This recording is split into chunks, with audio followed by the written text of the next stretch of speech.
Tolong ceritakan tentang sejarah maulid. Apakah maulid Nabi SAW termasuk bid'ah hasanah? Merujuk sabda Nabi SAW, hadis riwayat Muslim nomor 1017. Barang siapa yang membuat-buat hal baru yang baik dalam Islam, maka baginya pahala dan pahala orang yang mengikutinya, dan begitu pula sebaliknya. Maulid Nabi SAW adalah merayakan hari lahir Nabi SAW. Awal mulanya muncul tahun 230 Hijriah. Dan ini muncul dari kerajaan dinasti Fatimiyah Syiah. Syiah ya, yang itu dibentuk pada saat itu di Mesir. Dan mereka punya 6 macam maulid, dan sampai hari ini di Iran masih ada tuh. Jadi yang berfaham Syiah memang mengikuti ini. Sayangnya banyak ahli sunnah yang menarik ajaran ini, pemahaman ini ke pemahaman mereka, padahal sebenarnya pemahaman orang-orang Syiah. Dan Syiah ini jelas mengkafirkan sahabat, mengatakan Al-Quran kurang, gitu kan. Mereka punya 6 macam maulid. Maulid Nabi SAW, Hasan, Husain, Fatimah, Ali, dan rajanya mereka. Dan mereka pada saat membaca maulid dengan zikir-zikir yang sering kita dengar sekarang, itu ya mereka berdiri di tengah-tengahnya karena menganggap ruhnya Nabi SAW sedang lewat.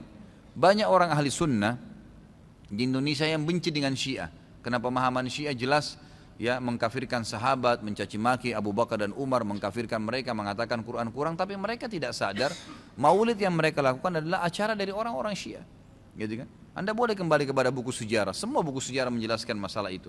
Jadi munculnya di tahun 230 Hijriah dan dilakukan oleh Syiah ya pada saat itu yang mendirikan dinasti Fatimiyah namanya. Baik, itu kurang lebih gambaran tentang sejarahnya. Dan orang-orang Syiah Fatimiyah waktu itu mengadakan maulid. Review lagi kembali kenapa mereka buat. Ternyata mereka waktu itu di Mesir berbatasan dengan Bizantium, kerajaan Romawi. Dan waktu itu orang-orang Romawi mereka mengadakan maulidnya Nabi Isa, ya kan gitu. Maka orang-orang Syiah waktu itu mengatakan di Mesir, kalau gitu kita juga buat maulid untuk Nabi SAW. Maka dibuatlah. Dan sekarang Anda boleh tanya kepada siapapun, kiainya, habibnya, tanya, apakah Nabi SAW pernah melakukan maulid kayak Anda lakukan nih? Berzikir, baca salawat, berdiri, nganggap ruhnya Nabi sedang lewat, pernah? Pasti kalau mereka jujur mereka akan mengatakan tidak pernah.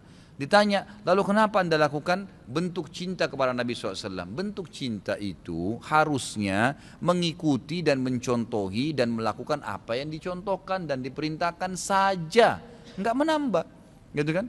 Karena kalau kita menambah seakan-akan kita menganggap Nabi SAW masih ada yang belum disampaikan. Para Nabi sudah pada saat meninggal menyampaikan semua. Apa kata Ibnu Katsir rahimahullah? Beliau mengatakan kalimat yang mulia pada saat menafsirkan surah Al-Maidah ayat 3. Al-yawma akmaltu lakum dinakum wa atmamtu alaikum ni'mati wa raditu lakumul Islam madina. Hari ini aku sempurnakan agama kalian, nikmatku untuk kalian, dan aku ridho Islam sebagai agama kalian, kata Ibnu Katsir.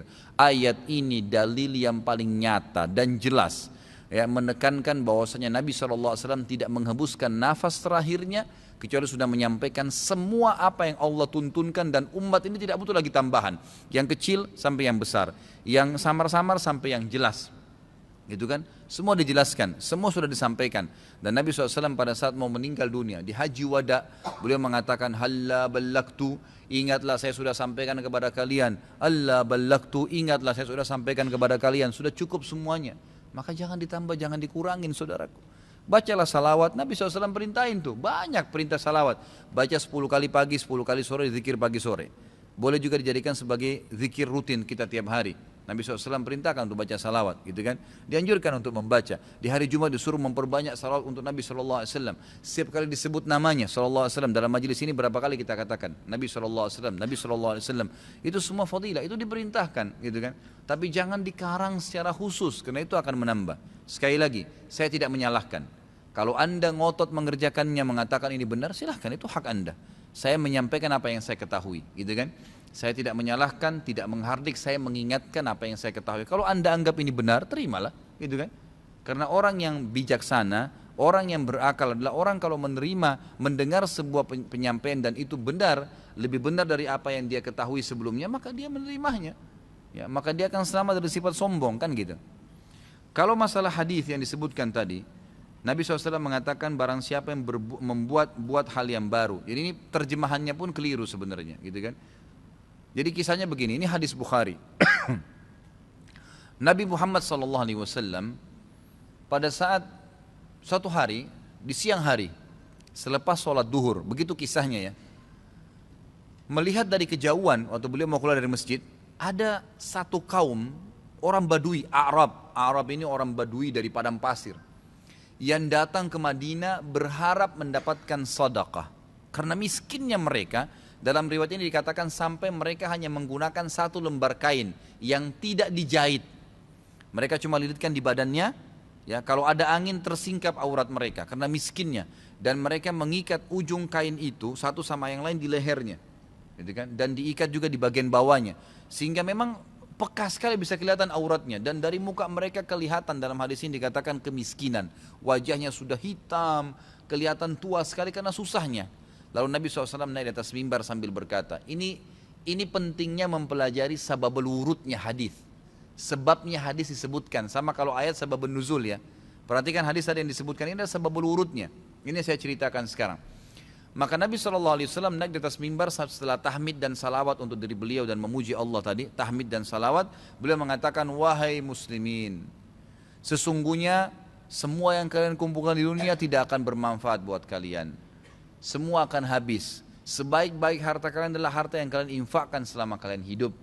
Maka berinfaklah sebelum datang masalah akhirat, datang kematian. Lalu dalam hadis ini panjang lebar Nabi SAW ceritakan masalah kematian, masalah hisab hari kiamat. Lalu motivasi, bersedekahlah sebelum terlambat waktunya. Ya, semua yang punya sesuatu di rumahnya bersedekah. Berikan orang-orang yang susah itu, yang datang menuju ke masjid.